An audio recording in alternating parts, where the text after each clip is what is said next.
식구들에게 서운해 하시기 전에 그런 지난 시간들 한번 꼭 돌아보시기 바랍니다.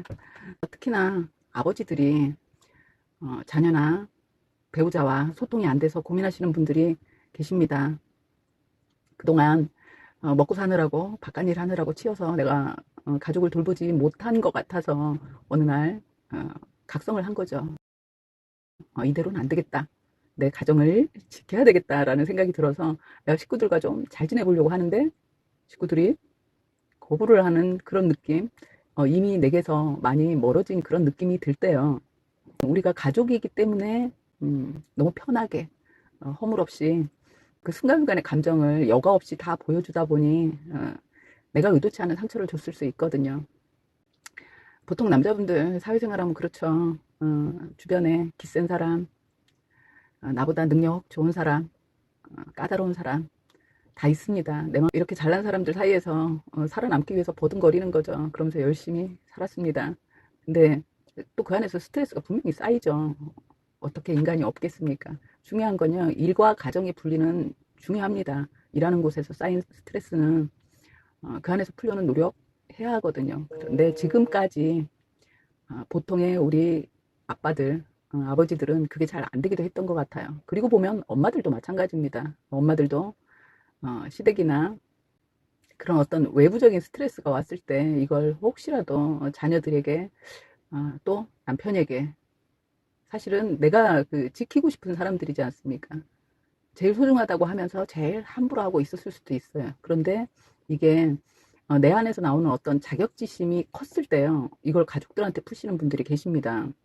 내가 밖에서는 작아지고 초라했던 나지만 내가 집에 와서는 대장 노릇 한번 해보는 거예요. 그래서 큰 소리도 치고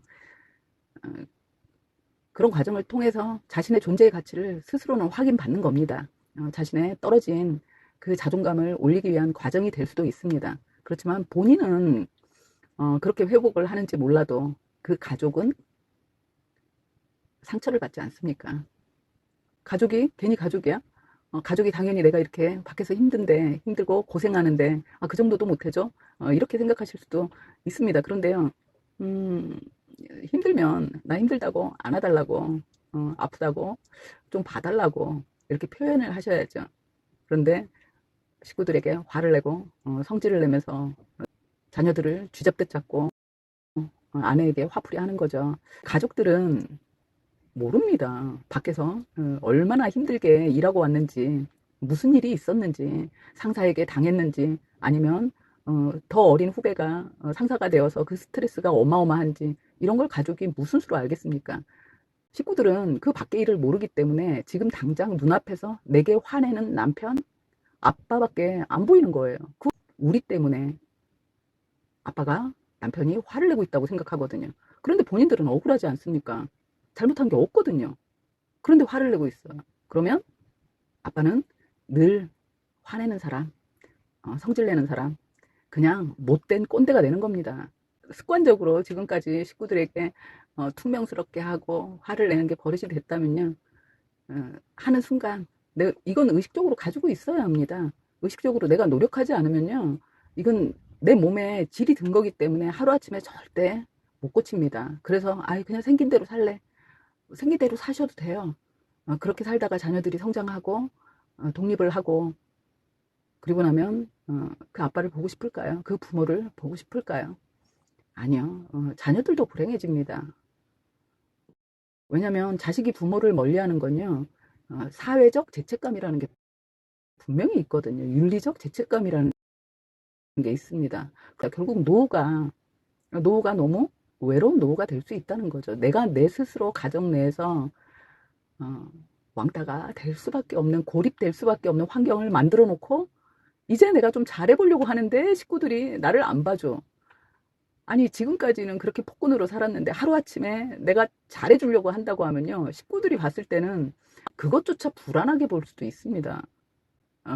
나의 그동안의 태도나 처신이 너무 거칠었을 수 있는 거예요. 그랬을 때 하루아침엔 절대 안 되죠. 내가 함부로 해왔던 시간만큼 내가 노력해야 합니다. 노력해야 관계 개선에 도움이 될 거라고 생각하고요. 가족은요, 혈육이라는 이름으로 죄인이 아닙니다. 노예가 아니에요. 그들도 분명한 인격체거든요. 그랬을 때 그걸 참고 넘기는 거냐? 내가 벌어오는 그 돈 때문이기도 합니다. 근데 그 능력마저 잃게 됐을 땐 너무 불쌍한 노후가 되지 않겠습니까? 나는 내 가족을 먹여 살리기 위해서 내 청춘을 바쳤다고 하지만요. 식구들은 그런 마음의 감동이 1도 없을 수 있는 거예요. 나의 행동이나 말태도 때문에 좀 늦었다 싶어도 또 가족이지 않습니까? 개선해야 되겠다고 느끼는 이 순간부터 노력해야죠. 그렇지만 분명한 건요. 벌은 좀 받으셔야 돼요. 그동안 내가 해왔던 시간만큼 식구들의 무호응, 냉담한 시간이 있겠죠. 불편한 시간이 있을 겁니다. 나의 변화에 적응할 시간을 주셔야 해요. 당장 내가 이렇게 너희들한테 잘하려고 하는데 왜 안 받아줘 하고 성질내면요. 그대로 그 인간이 되는 거지 않습니까? 그대로 그 모습입니다. 마음의 문을 열고 진정한 가족으로 융화되기 위해서 내가 그만큼의 노력의 시간이 이건 필요합니다. 그리고 분명한 건요. 천천히 진심을 다해서입니다. 시간은 분명히 필요해요. 그런데 내가 진심을 다하면 다하는 만큼 그 시간은 단축될 거라고 믿습니다.